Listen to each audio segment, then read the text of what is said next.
உறவுகள் அனைவருக்கும் என் பணிவான வணக்கங்கள். நான் உங்கள் லக்ஷ்மிராம். நாம எல்லாரும் நம்ம முன்னோர்களோட வாழ்க்கையும் நாம இன்னைக்கு வாழ்ற வாழ்க்கையும் அப்பப்போ ஒப்பிட்டு பார்ப்போம் இல்லையா? அது வெறும் பழசு புதுசுங்கிற விஷயம் மட்டும் இல்லைங்க. நம்ம கலாச்சாரம், நம்ம நிலம், நம்ம வாழ்வோட தாழம், இது எல்லாத்தோடையும் சம்பந்தப்பட்டது. வாங்க அதை பத்தி கொஞ்சம் ஆழமா இன்னைக்கு யோசிப்போம்.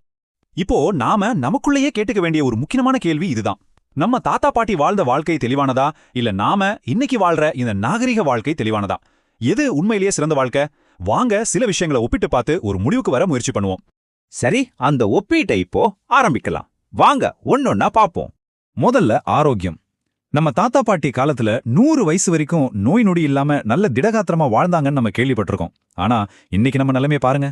கிட்னிக்கு ஒரு ஆஸ்பத்திரி, இதயத்துக்கு ஒரு ஆஸ்பத்திரி, ஏன் உடம்புல இருக்கிற ஒவ்வொரு உறுப்புக்கும் ஒரு ஸ்பெஷலிஸ்ட் டாக்டரை தேடி ஓட வேண்டியிருக்கு. இதுவே ஒரு பெரிய வித்தியாசம் தானே. அடுத்து முடி. ரொம்ப சாதாரண விஷயமா தோணலாம். ஆனா யோசிச்சு பாருங்க, அந்த காலத்துல வயசாகி சாகுற வரைக்கும் தலையில முடி அடர்த்தியா இருந்துச்சு. ஆனா இன்னைக்கு 20 வயசுலயே முடி கொட்டி வழுக்க விழுது. அதுக்கு லட்ச லட்சமா செலவு பண்ணி ஹேர் டிரான்ஸ்பிளான்ட் பண்ண வேண்டியிருக்கு. நம்ம ஒட்டுமொத்த ஆரோக்கியம் எந்த அளவுக்கு பாதிக்கப்பட்டிருக்குன்னு இது காட்டலையா? கண் பார்வை விஷயமும் அப்படிதான். அந்த காலத்துல வயசானவங்க கூட கண்ணாடி போடாம பேப்பரை படிப்பாங்க. ஆனா இன்னைக்கு பிறக்கிற குழந்தைக்கே கண்ணாடி போட வேண்டிய நிலைமை வந்துருச்சு. நம்ம வாழ்க்கை முறை நம்ம பார்வையை எந்த அளவுக்கு மங்களாக்கி இருக்குன்னு இதுக்கு மேல என்ன உதாரணம் வேணும்? அப்புறம் பல்லு ஆரோக்கியம். அந்த காலத்துல வேப்பங்குச்சி, ஆலங்குச்சின்னு வச்சு பல்லு தேய்ச்சாங்க. சுத்த பல்லு, பூச்சி பல்லுங்கிற பேச்சுக்கே இடமில்லாம இருந்துச்சு. ஆனா இன்னைக்கு பாருங்க, தெருவுக்கு 4 பல்லு ஆஸ்பத்திரி. சின்ன பிரச்சனைக்கு கூட ஆயிரக்கணக்கில் லட்சக்கணக்கில் செலவு செய்ய வேண்டியிருக்கு. சர்க்கரை நோய், இதய நோய், மூட்டு வலி, இந்த வார்த்தைகள்லாம் அந்த காலத்துல அவங்களுக்கு அவ்வளவா பரிச்சயமே இல்ல.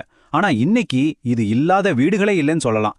இது எல்லாத்துக்கும் ஸ்பெஷல் ஹாஸ்பிட்டல்கள் கட்டி நம்ம சம்பாத்தியத்தை எல்லாம் அங்கேயே கொண்டு போய் கொட்ட வேண்டியிருக்கு. இதுதான் நம்மளோட வளர்ச்சியா? கடைசியா குழந்தை பாக்கியம். நம்ம பாட்டிங்க 10 குழந்தைங்களை கூட ரொம்ப இயல்பா பெத்தெடுத்தாங்க.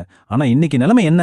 ஒரு குழந்தை பெத்துக்கிறதுக்காக கருத்தரிப்பு மையங்களுக்கு போய் 10 லட்சத்துல இருந்து 50 லட்சம் வரைக்கும் செலவு பண்ற ஒரு அவல நிலைக்கு நாம தள்ளப்பட்டிருக்கோம். நம்ம உடம்புல இருக்கிற உயிர் சக்தியே குறைஞ்சு போச்சு. சரி, இவ்வளோ விஷயங்களையும் பார்த்தாச்சு. இந்த எல்லா மாற்றங்களுக்கும் மூல காரணம் என்னவா இருக்கும்? நாம ஏன் இந்த நிலைக்கு வந்தோம்? பணம் பணம் பணம் இந்த ஒற்றை வார்த்தைக்கு பின்னால ஓடிதான் நம்ம வாழ்க்கைய நம்ம தொலைச்சிட்டோம். இந்த முடிவே இல்லாத பணத்தேடல் தான் நம்மள இந்த வேகமான ஆரோக்கியமற்ற வாழ்க்கை முறைக்குள்ள தள்ளி விட்டுருக்கு. நாமளே விரும்பி போன ஒரு சிறை இது. இப்போ நீங்களே சொல்லுங்க, இவ்ளோ நோய்களையும் இவ்ளோ செலவுகளையும் இவ்ளோ மன அழுத்தத்தையும் வச்சுக்கிட்டு நம்ம வாழ்ற இந்த நவீன நாகரிக வாழ்க்கை தான் சிறந்ததுன்னு உங்களால மனசாட்சியை தொட்டு சொல்ல முடியுமா? யோசிச்சு பாருங்க. அப்போ நம்ம சொல்ற இந்த வளர்ச்சினா என்ன? அது ஒரு சிஸ்டம். முதல்ல நம்ம வாழ்க்கை முறையை மாத்தி நம்மள நோயாளி ஆக்கிடுது. அப்புறம் அதுவே உருவாக்குன அந்த நோயை சரி செய்யறதுக்கு தொழில்நுட்பம், கல்வி, மருந்துன்னு எல்லாத்தையும் நம்மகிட்டே திரும்ப வைக்குது. இது ஒரு பெரிய வணிக வலை. அதனாலதான் நான் உறுதியா சொல்றேன், நம்ம முன்னோர்கள் முட்டாள்கள் இல்ல. அவங்களோட ஞானத்தையும் அறிவையும் புரிஞ்சுக்காம ஏதோ ஒரு மாயைக்கு பின்னால ஓடி நாம தான் முட்டாள்களா மாறிக்கிட்டு இருக்கோம். சரி, இந்த சூழல்ல இருந்து எப்படி மீண்டு வர்றது? தொலைஞ்சு போன அந்த நல்ல வாழ்க்கையை எப்படி மீட்டெடுக்கிறது? அதுக்கு ஒரு வழி இருக்கு, ஒரு சித்தாந்தம் இருக்கு. அத பத்தி தான் இப்ப நாம பார்க்க போறோம். அந்த சித்தாந்தத்தை தான் அண்ணன் சீமான் அவர்கள் தொடர்ந்து முன்வைக்கிறார். விவசாயம் சார்ந்த, மொழி சார்ந்த, கலாச்சாரம் சார்ந்த ஒரு வாழ்க்கை முறைக்கு நாம திரும்பணும். இதுதான் எல்லா பிரச்சனைக்குமான தீர்வோட ஆரம்ப புள்ளி. ஆனா இந்த வாழ்க்கை முறைக்கு திரும்புறதுங்கிறது நம்ம தனிப்பட்ட முறையில முயற்சி செஞ்சா மட்டும் பத்தாது. இதை ஒரு அமைப்பா, ஒரு அரசாங்கமா சேர்ந்து செய்யணும். அதுக்கு இந்த அமைப்பை மாத்துறதுக்கான ஒரு அரசியல் போராட்டம் கண்டிப்பா அவசியம். ஆமாங்க, நம்ம இனத்தையும் நம்ம மண்ணையும் காப்பாத்துறதுக்கான போராட்டத்தோட வடிவமோ ஆயுதமோ காலத்துக்கு ஏத்த மாதிரி மாறிக்கிட்டே வந்திருக்கு.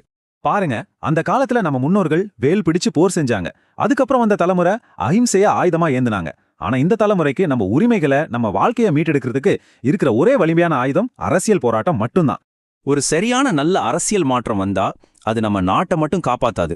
நம்ம வாழ்க்கை முறைய, நம்ம தனித்துவமான கலாச்சாரத்தை, நம்ம தாய்மொழிய, நம்ம இனத்தை, இதை எல்லாத்தையுமே பாதுகாக்கும். இன்னைக்கு இந்த மீட்டெடுப்பு அரசியல உறுதியா தைரியமா பேசுற ஒரே தலைவர் அண்ணன் சீமான் அவர்கள் தான். இப்போ நாம ஒரு முக்கியமான முடிவை எடுக்க வேண்டிய கட்டத்துல இருக்கோம். அவரை ஆதரிக்கிற ஒவ்வொருத்தரோட பார்வையிலையும் அவரை கைவிடுறதுங்கிறது வெறும் ஒரு அரசியல் தலைவரை கைவிடுறது இல்ல. அது நம்ம நாட்டையே, நம்ம கலாச்சாரத்தை, நம்ம இனத்தை, ஏன் நம்ம ஒட்டுமொத்த வாழ்க்கையுமே கைவிடுறதுக்கு சமம். அந்த அளவுக்கு இது ஒரு முக்கியமான போராட்டம். ஆக நம்ம முன்னாடி இருக்கிற சவால் இதுதான். நம்ம முன்னோர்களோட ஞானத்தை மதிக்கணும், அதே சமயத்துல நமக்கு தேவையான தொழில்நுட்பத்தையும் சரியா பயன்படுத்திக்கணும். இந்த ரெண்டையும் இணைச்சு நாம் ஒரு சிறந்த நாட்டை உருவாக்கணும்னா அதுக்கு ஒரு வாய்ப்பு கொடுத்து பாருங்க. ஒருமுறை அண்ணன் சீமான் அவர்களுக்கு வாக்களிப்பீர்.